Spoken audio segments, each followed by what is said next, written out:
Okay, so we're going to start with the Tybalt's Trickery deck that Andrea Mengucci has been running. This deck is the Scourge of Best of One. The main idea is you have this card, Throes of Chaos, you cast it, and it cascades. The only cards that you can cascade into in the deck are Tybalt's Trickery, which you get to cast for free, which counters Throes of Chaos, which remains on the stack, which puts any number of big spells into place. We have 4 copies of Ulamog, 4 copies of Ugin, 4 Magma Opuses, which are also ramp spells, which get us there a turn sooner. And basically, we're trying to win the game on turn 4 here. We do have a little resiliency in the mana base. If our main combo goes away, then we do have the 4 copies of Den of the Bugbear. We have 2 copies of the World Tree to allow us to hardcast things, 4 Crawling Barrens. But most games, we either win by hitting one of our big permanents, or we lose altogether. So this deck does pretty well against decks that run limited interaction. But it also has some surprising resilience to cards like Thoughtseize or Counterspells. Because Throes of Chaos has Retrace, which is an effect that I think is new to Arena with the Historic Jumpstart set. You can recast it from your graveyard by discarding a land card from your hand. And you'll notice that we're running like 36 lands in this deck, because that's all we really care about. Casting Throes of Chaos over and over and over again and having the lands to do it. Both in the form of having lands on the battlefield and having them to discard to the Retrace ability. So the deck's main weakness is against control, obviously. If the opponent can counter your Tybalt's Trickery either with Memory Lapse, putting the Trickery into your hand where it's almost useless, or with Archmage's Charm, putting it into the graveyard where it is useless, then you can find yourself in some trouble. So to that end, we have a transformative sideboard. So against decks that basically run blue, we take out the combo pieces, and we bring in a bunch of uncounterable stuff. We have 3 copies of Commence the Endgame, we have 4 copies of Chandra, and we just have 8 ramp spells. And against opponents who don't know what they're doing and aren't used to the matchup, what you'll see is they'll bring in a bunch of counter spells. They'll be sitting on maybe 2 or 3 of them in their hand, and you slam Chandra on turn 4. And they don't have any means to deal with it, and you just win the game that way. So it's pretty resilient. I don't think this is like top tier or anything, but I think people need to give it more respect than they are. I think this is much stronger than people are giving it credit for in best of 3. So with that in mind, let's hop into some games, see how the deck does. Hey, Harambe, good to see you. Welcome. You're just in time for our first match.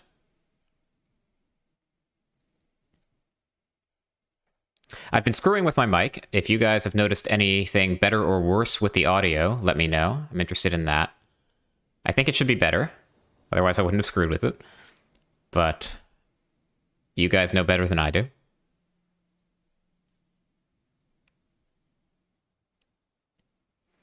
So we've made the first mistake already, which is being on the draw. So the only thing here is to just mulligan until you find Throes. That's the only thing that matters. And it looks like in our first game, we're not going to find it. I think we can go as low as 2. Okay. So this obviously isn't going to work. Yeah, still hosed here. So I think here we're just going to bottom all the big spells. We get to keep 2. And it's probably just these 2 lands, frankly. We're pretty likely to draw lands. Let's keep the Magma Opus as ramp so we can hit the Throes. Obviously, this is not a great showing for the deck. This is the first time I've actually had to mulligan to 2 with it. But we're going to play it out just to be able to see what the opponent is running, to know whether we need to sideboard in game 2 or not. The jig is up, obviously. We've mulliganed down to 2. The opponent knows what we're doing. So it's just raw elves. So if we don't draw a land here, we'll just scoop this up. Okay, we do. MTG Nerd Girl, hey, how are you doing? It's good to see you. Hopefully you improve our luck by being here. We could rip... We're still 2 turns away from the combo, unfortunately. And we are just unfortunately kind of dying. So I don't like our chances in game 1. We will cycle the Opus. Okay, and if our top card is Throes, maybe we can stabilize here. If we hit like Ugin the Spirit Dragon or something.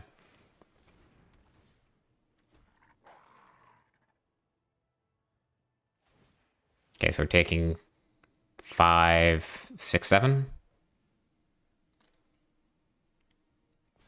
All right, throws or bust. Nope. Okay. So against the aggro decks of the format, generally we don't want to do much in the way of boarding. I think the only thing that we really want here is to cut the Genesis Ultimatums and bring in the Chandras, because that gives us a little more resilience against their tiny threats. She is a board wipe after all, and that'll do better than... basically, we're getting copies 5 through 8 of Ugin in terms of dealing with the board. But they're not playing blue, so we don't have to board out the combo.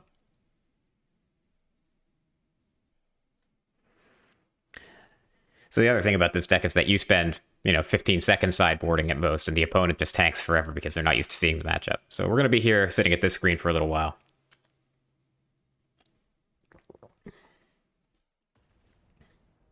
Oh, no? Okay.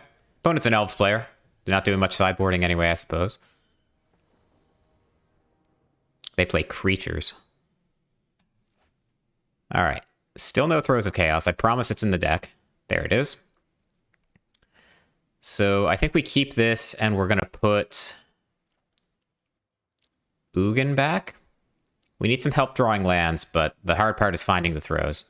This deck runs, as I said, 36 lands, so we're pretty likely to find them.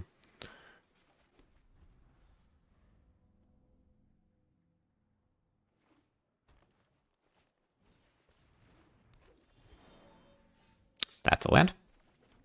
So in an emergency, we can't cast this Trickery on something that the opponent plays, but probably not worth doing. This is just a 1/1 that ramps them. I think this is fine. There's Ugin. We would have rather be able to hit that off the Throes, unfortunately.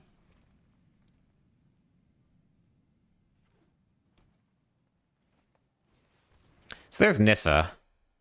Nissa honestly might be worth countering. Because if we flip Chandra or something with the Trickery, then we're not going to be able to deal with the Nissa and the board at the same time. This has got to be like the best card in their deck. So I think whatever we counter, whatever they hit is going to be worse. Yeah, and they just hit an elf, so this is fine.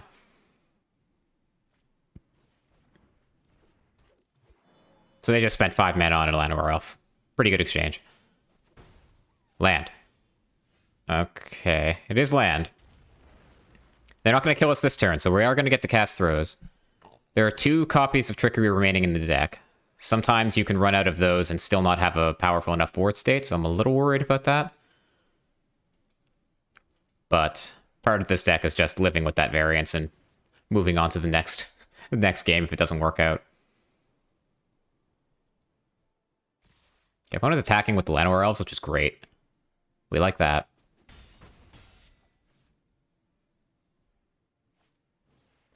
Gilded Goose is an interesting inclusion. So they're more like a mono green Tron rampy deck kind of thing. So I think here we're gonna Okay, we're gonna cast the Throes and see what we do. I'm not sure whether to play this land or not. Because on the one hand, it gets us closer to Chandra the following turn. On the other, it's our ticket to recast Throes if we don't like it. If we don't like what we hit here. But we can make that decision later. What do we hit? Ulamog.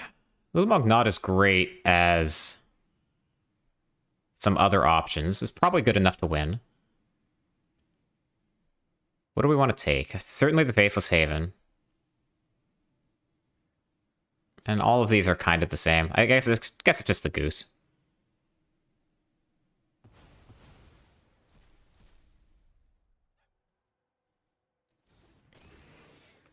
So do we play the land or not? If we draw another land, then we can make the decision. Then. If we play this and we don't draw a land, then we have no play next turn. Which is pretty scary. I think we hold the land here. There are 3 more Chandras in the deck. It's not like it's unreasonable that we'll hit her as well. So opponent could have, like, Ugins of their own. They're obviously ramping into something. Ulamog, of course, great against Ugin if they have it. And they just scoop. Sure. Okay. I guess that whiff off of the Rejuvenator was a bridge too far. They couldn't bring themselves to play on after that.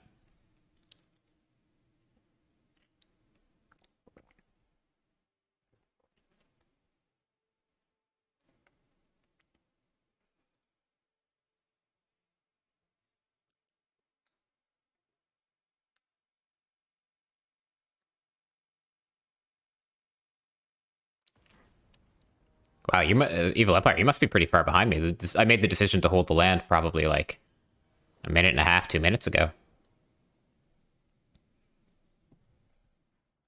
Or you just took a long time to tank on it, just like I did. That could be too. All right, this is Maul. Maul. Maul. Maul. Okay, keep. We need to put 4 back. I want to keep this garden. I want to keep one of the dens. Put the mountain back. You don't like me. Can you be more specific about why? I mean, you're not wrong. I'm sure you're not the only one. I think this is it. This deck is dumb. You're not wrong. Leyline of Abundance. Okay. Don't worry. We're playing like hot, sweaty, sticky, grindy Magic after this game or after this deck. We have Jund Sacrifice. So spike that you are, nerd girl. I'm sure you'll be satisfied.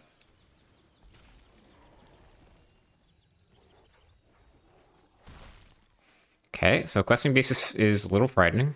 But we do have the lands that we need. And we do have a chump blocker.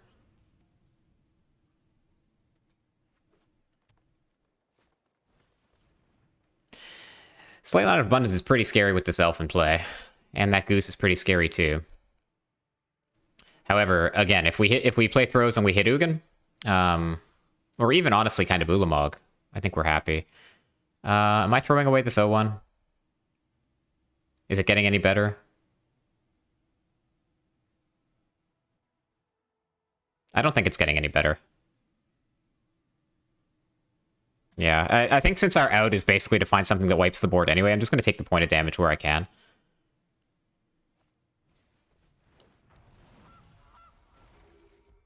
Yeah, sure. Okay, so there's a good chance that they wouldn't even use the Llanowar Elves next turn anyway. So we're taking 5 here. And hopefully they don't find, like, Nissa. They're not attacking with the elf. So this is 1, 2, 3... This is 6 mana? 7, 8? They're even attacking with a goose.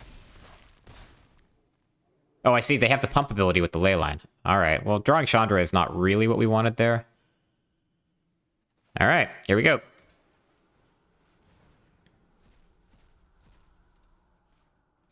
I'm not sure what we need. I think it's got to be Ugin the Spirit Dragon at this point. Does that do it? I think we live to fight another day with this, at least. Because we can chump block the Questing Beast with the 4/4 that comes from the Magma Opus. So I guess we just want to kill the thing with the most toughness. Or the most power. I'm sure we'll target you out of spite.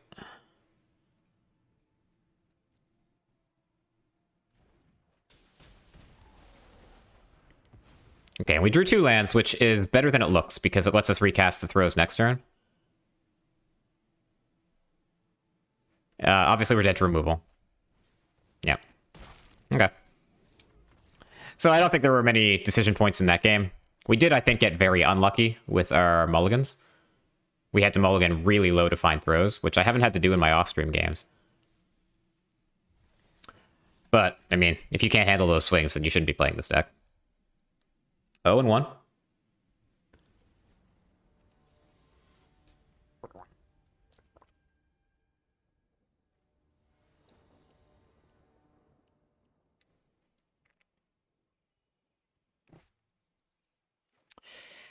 Yeah, there it is.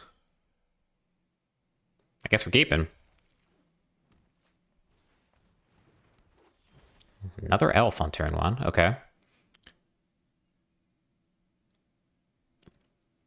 So I think you're supposed to, in this situation, play the Triumph instead of the Garden, because there's the chance that we're going to rip Magma Opus off the top, and Garden doesn't let you put the treasure into play off the Magma Opus. So I think that's the decision there, because if we draw Magma Opus, we can play the Pathway on red or blue, and hopefully draw untapped land off the top and still have the dream of turn 3 Throes of Chaos alive.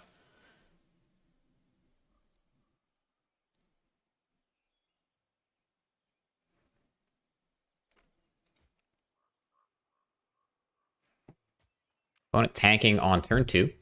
That's a little frightening.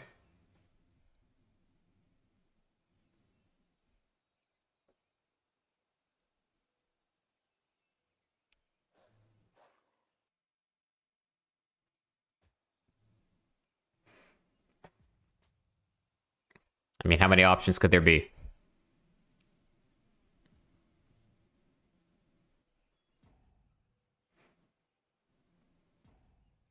Nah, come on, opponent. Okay. Well, I mean, we are basically goldfishing anyway.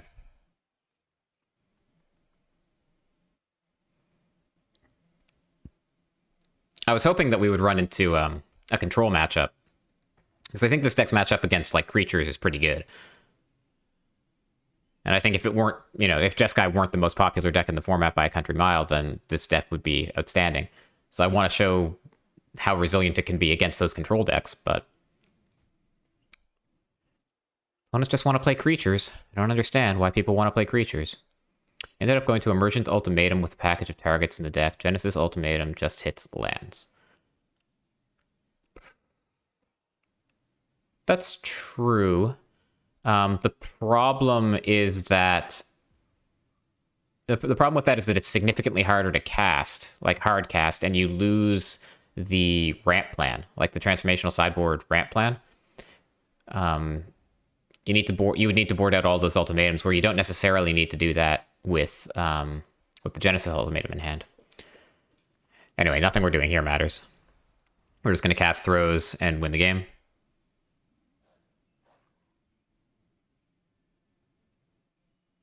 Actually, did opponent rope out that turn, or did they actually just pass? Is this like a salt situation because they're not hitting their lands?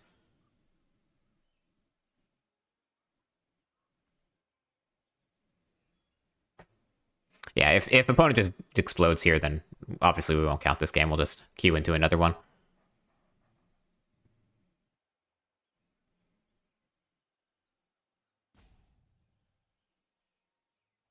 But that said, I don't think the Emergence Ultimatum is that much worse than the Genesis Ultimatum.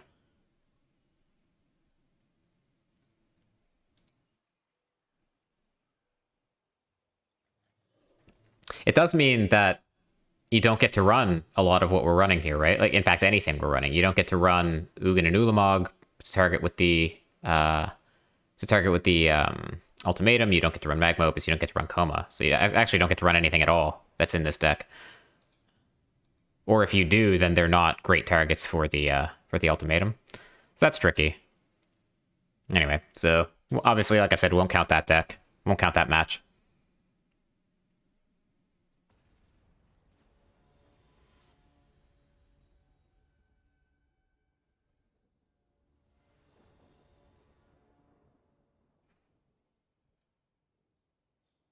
So one of the cool things about like Throes of Chaos is that it made this deck way more consistent than it otherwise was. So like before you needed Tybalt's Trickery and a 0 to cast, and you get to go up on turn 2, but here you can see that like the only dead cards when you cast Throes are the other Trickeries in the deck. And the odds of hitting one of those is like 4% out of 40, so it's like 10% to fail instead of what it used to be, which was like significantly more. And here we find Throes as well. We're going to keep this, and we're going to put the Trickery back, because we want an extra bullet in the deck to be able to cast this over and over again if we miss. The opponent chose Kahira, so we may have a blue opponent. It looks like we're playing against Bant Ramp, I would guess. Yep, seems like it. So again, most of our decisions here don't matter. I will hold the Crawling Barrens in hand to protect it from like a Field of Ruin or something. I'll just buy Skahira. That's a little scary. So it means that they didn't have any like Narset or any play to make progress on the board, like into the north or a search for Riscanta, which means that it's pretty likely, I think, that at least some of these cards are counterspells, which will make things more difficult on us. But we have no plan against this deck in game one other than just slam it. Oh, wow. They're just playing Kahira. Okay. Spin the wheel.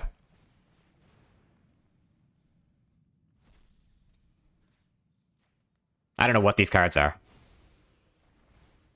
At least one of them is probably Nissa, you would think. Alright, and hopefully we hit like Ulamog here or something. Shit! Oh, no, we whiffed. Ah, damn it. I wasn't paying attention. Oops. And that's all 3 trickeries in the bin too. I should have declined and put it back in the deck. Ah, crap. Because now the Throes of Chaos doesn't work at all. Okay. And now we can't really cast the Genesis Ultimatum either. And they have to Teferi. Wow, that is both supremely unlucky and a large punt. Okay. I'll just scoop this up then. That's not great. Okay, so opponent has... The jig is up. The opponent is seeing what we're doing, so we'll take out the combo. I think one of these throws stays in. We bring in all 4 copies of Growth Spiral, all 4 copies of Explore, all 4 copies of Chandra, all 4 copies of Commence, or all 3 copies of Commence. Ulamog, not ideal. Ugin's great. I think the Genesis Ultimatums are probably the worst hits. We always want to keep the Magma Opus to keep the ramp going, because obviously our main strategy is not great against what they're doing. And what's the last cut here? Like, Throes isn't bad either, because it's just an extra ramp spell if we draw it. I think it's 1 Ugin that comes out. That seems reasonable to me.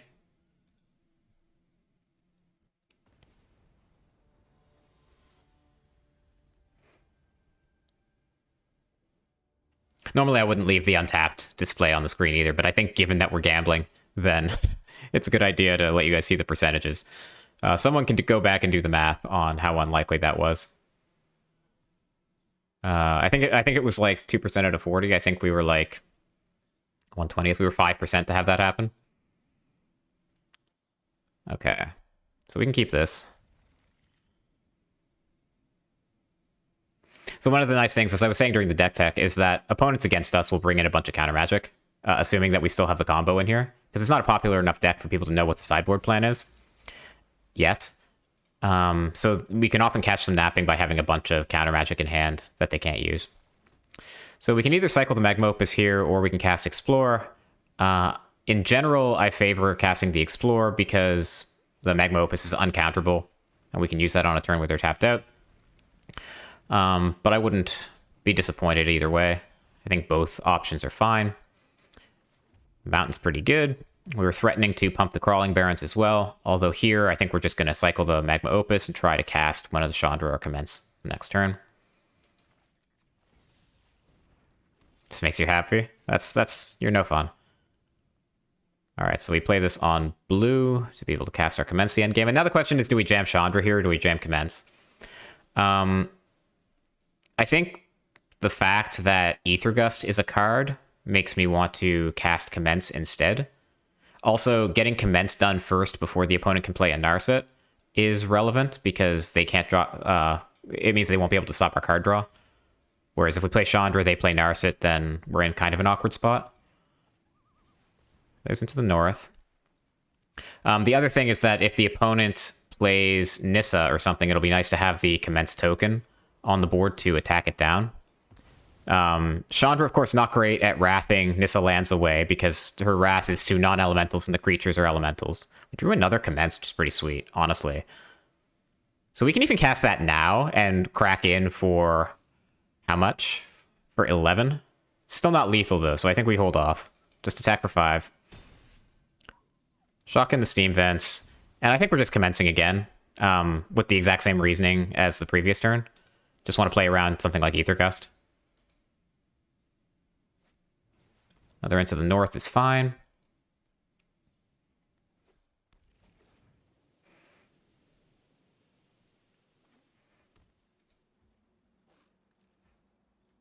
We can even pump the Crawling Barons, frankly, but...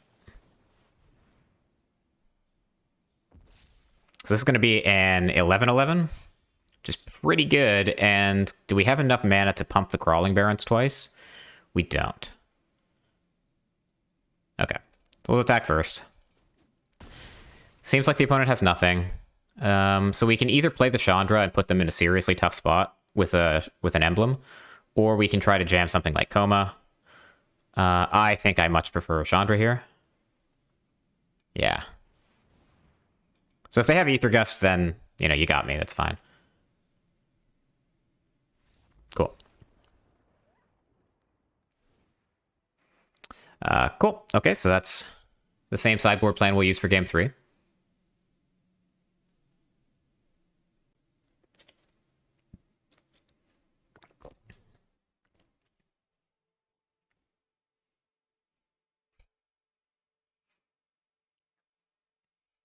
Well, I'm glad most of my chat is cheering against me at this point. That's good. I've raised you well not to like decks like this. I'm proud of you. I hope you can forgive me.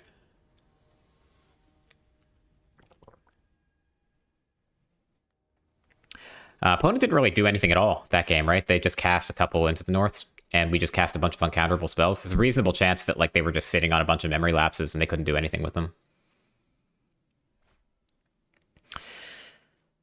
Yeah. We don't have a Explorer Growth Spiral, but we do have the Magma Opus to get us to the 6 drops a turn ahead of schedule.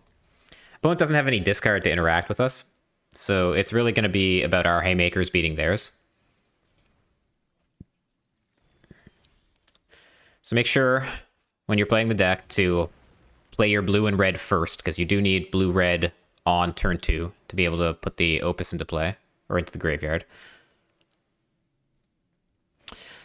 So we saw opponent hit non-land off of their Abundant Harvest, which is kind of a good thing. It means their hand is land flush, so maybe they don't have a lot of action in the form of like Nissa or something.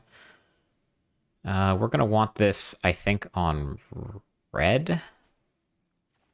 Because, yeah, it'll be our double red for a Chandra when we eventually get to cast it.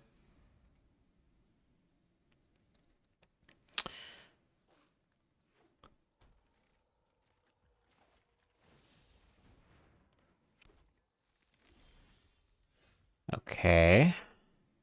I guess we're just making the 0-1 here. Get the tap land out of the way. So the opponent going to cycle this Shark for 1. They are. So that says to me that they need action. Attack. How many forests do they have? 2. Okay, and there's Teferi.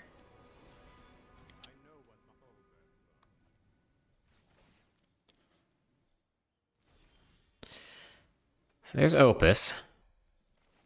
We'll put the Crawling Barons in play. And they're going to untap with the Teferi, and there's nothing we can do about it.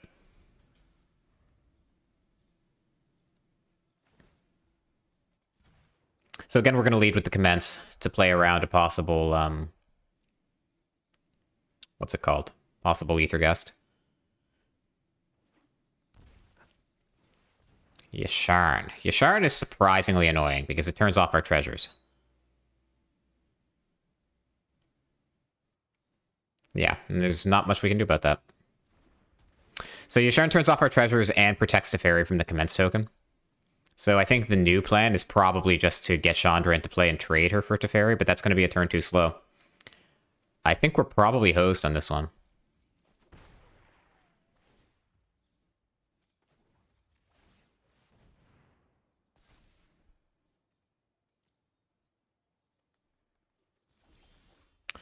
Another Commence. Sure.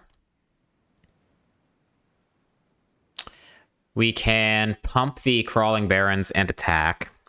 If they kill it with Yasharn, then we trade with Yasharn, and that turns our treasure back on. If they have another Yasharn in hand, then that's a tilt. If they don't block with Yasharn, then we get to hit Teferi for a lot. I think that's what we're doing.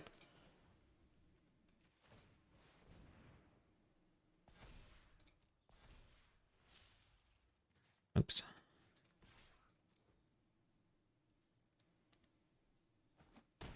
they just let it happen. That makes sense.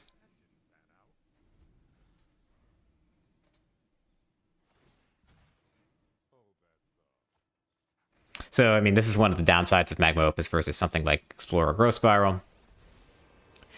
So Narset's here to shut down Commence the Endgame, and I think that that's probably as good as game. Sharn also irritatingly an Elemental.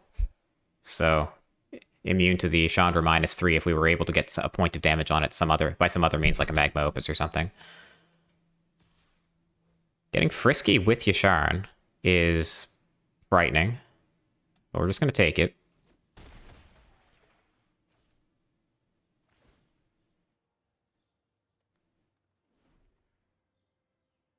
Okay, so they have, at the least, a 4/4 Shark available.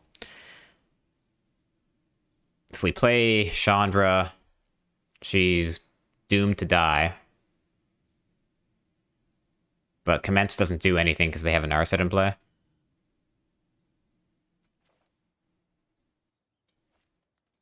Yeah. Okay.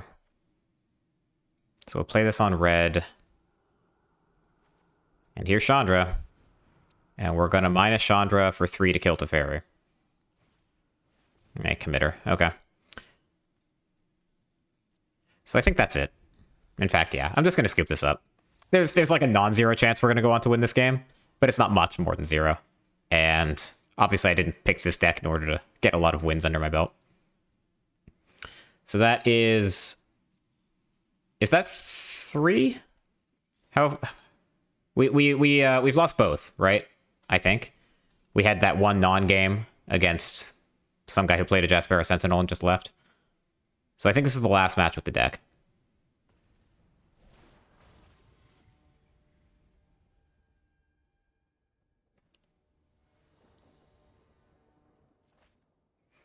Sweet. So this is the dream, right? We have the turn 3 throws.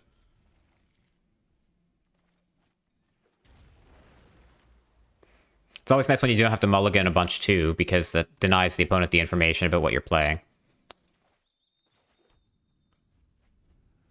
So Bark Channel Pathway. So they are playing blue of some kind.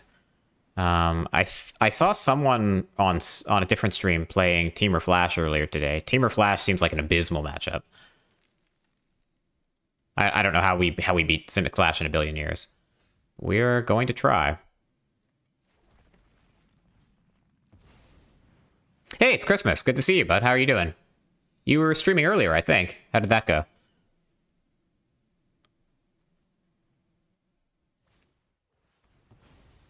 So never elapse the throws, which, if they do that in response to the Cascade trigger, then... Cast what card? If you do that in response to the Cascade trigger, then it actually shuffles the throws back into the deck. So it's an interesting choice the opponent has to make, because if we have another one, then obviously they're very sad.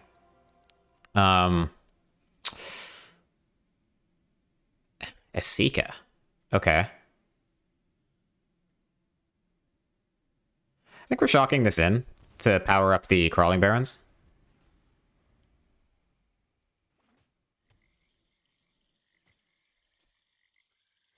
Love seeing all those Kirby's. That's awesome. Alright, so opponent foretells. I don't know what we're up against here.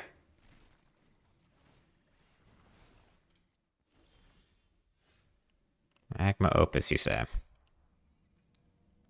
So...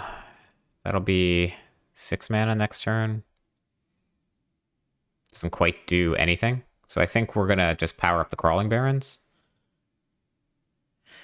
If they have a kill spell, then powering up the Crawling Barons is basically conceding. And I don't think we're going to actually win with the 4 points of damage here, so I think we're just saying go.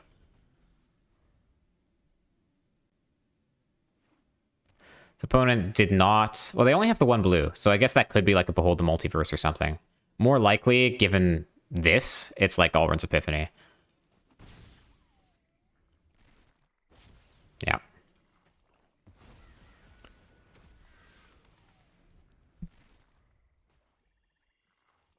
So, at this point, Coma probably is not good enough.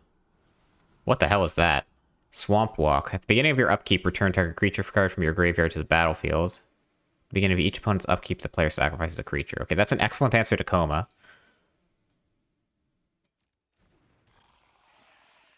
So we basically need Eugene. So we're looking for Throes of Chaos off the top into Eugene. Okay. Okay.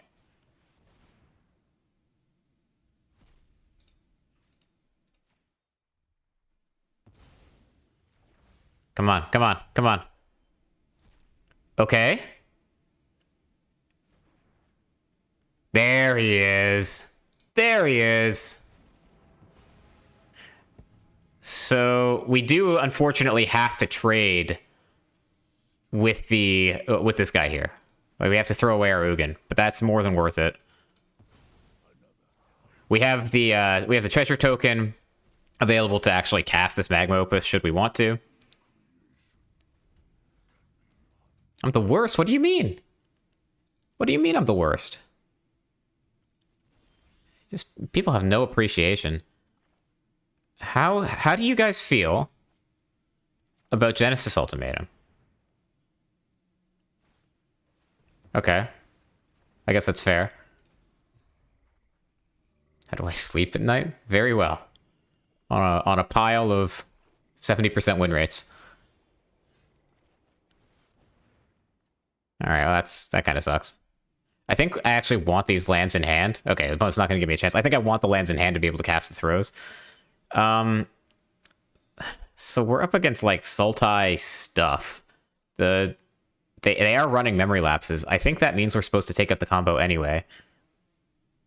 I'm not as big on Chandra in this matchup because we really didn't see much, right? We saw Essica, which doesn't die to Chandra anyway. Well, let's bring in the ramp first. I definitely want the commences. And we trim a bunch of the throws. I think Ulamog is not at his best in this matchup either. Coma seems uniquely bad, actually, given whatever the hell that Swamp Walk card was. Do we cut all the Ulamogs?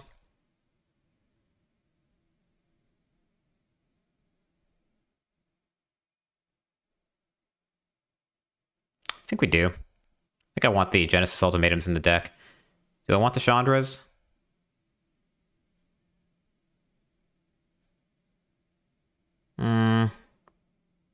Yeah, I think the Chandras are better than the Genesis Ultimatums. Like, again, given that we're not, like, cheating them into play anymore. Chandra, we actually stand a chance in hell of casting. The Genesis Ultimatums with 4 copies of Crawling Barons in the deck, that seems ambitious. I think this is what we're going for. Ugin just seems nasty against them, so we're going to keep all 4 of those.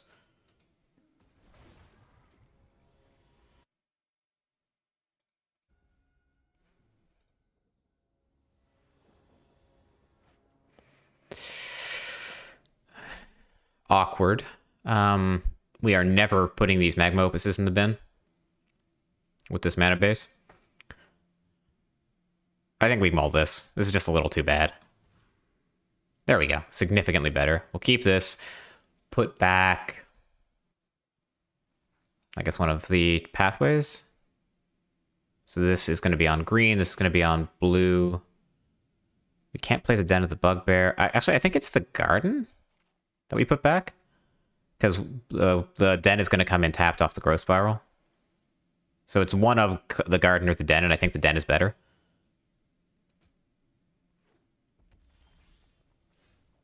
Sure.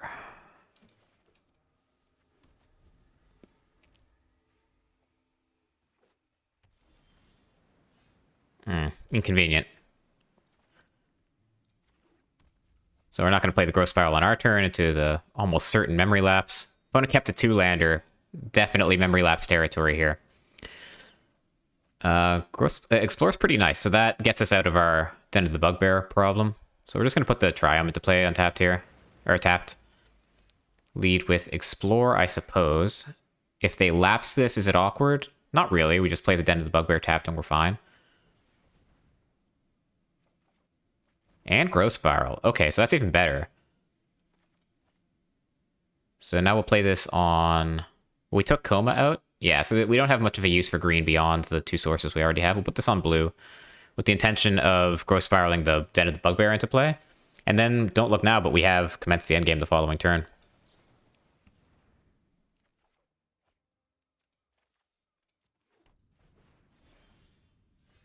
It's a little late on the Magma Opus, I'm not going to lie. But what are you going to do? This comes in on red, and we say go. And I'm certain that at least one, probably two of these cards are Memory Lapse. So we're going to commence, and then we're going to start working our way to Magma Opus. Hopefully they don't have like a random Narcissus reversal. Okay. Chandra's a pretty good turn. It's pretty good here. Discards Karn's Temporal Sundering. Alrighty then. So, I guess we're playing Chandra here. If they Ether Gust it, sure. Instead they just scoop, and we win. Cool. So obviously not the toughest competition there. The client took a little bit of pity on us after that. After our 2 losses there, but still, I think it shows the game plan pretty well. We were able to beat a couple controlled decks, at least in one game, one post-board game. So I think it shows the resilience of the sideboarding plan, even though the deck is clearly not tier 1. All right, let's move on to the next one.